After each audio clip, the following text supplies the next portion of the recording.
در روز اول دعوت تیرماهی جوانان به صف قواهای مسلح مملکت در ناحیه خراسان 199 نفر جوانان سالم و قوی اراده و وطندوست و شجاع با درک مسئولیت بلند شهروندی و اجرای قرض فرزندی خود نزد خلق و میهن خویش اختیاراً به کمیسریت حربی ناحیه حاضر شدند. در این روز دعوت شوندگان با پرافشانی پرچم و شعار و آویزه های وطندوستانه از نزد کمیسریت حربی تا میدان پرچم و نشان دولتی راهپیمایی ادانه نمودند. با این مناسبت مراسم ادانه سفربرکنی فرزندان شجاع وطن دایر گردید که در آن راهبریت ناحیه، تشکیلات و مؤسسه ها، ضیاعیان، پدر و مادران نوزکران و دیگر ساکنان اشتراک داشتند. طوری در مراسم با شکوه تنتنوی گسیل دعوت شوندگان به خدمت حربی ذکر گردید، چون عنعنه همساله تعداد کفایه جوانان وطندوست ناحیه اختیاراً به خدمت مادر وطن سفربر می شوند.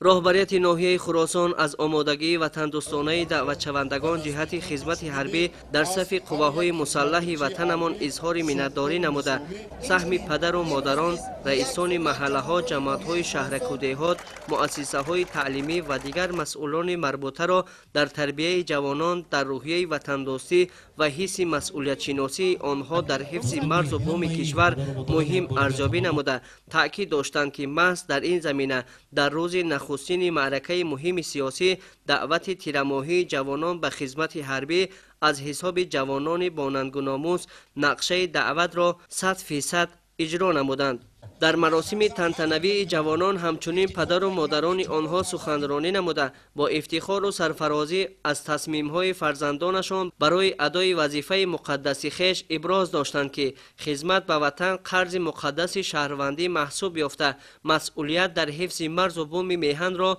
باید ما پدر و مادران به جوان پسران خود بیاموزیم. البته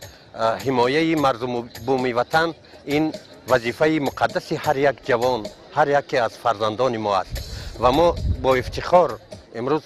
با افتخار بزرگ گفته میتوانیم که فرزندان ما برای حمایه مرز و بوم وطن عزیز خود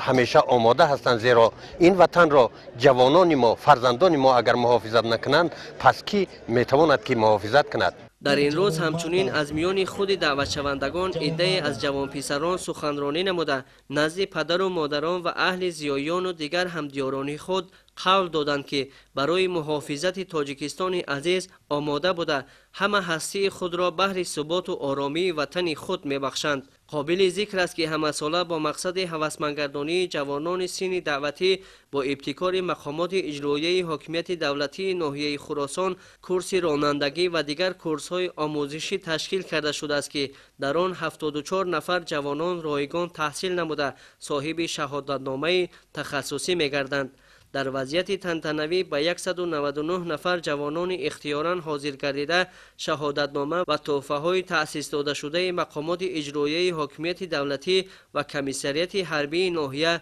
تقدیم کرده شد. همینطور مراسم ادانه بخشیده به روز دعوت شوندگان به خدمت حربی در ناحیه خراسان با شکوه و شهامت خاصه تجلیل گردید که لحظه های فرح بخش آن در خاطر نوزکران و دیگر اشتراکچیان نقش خواهد بست.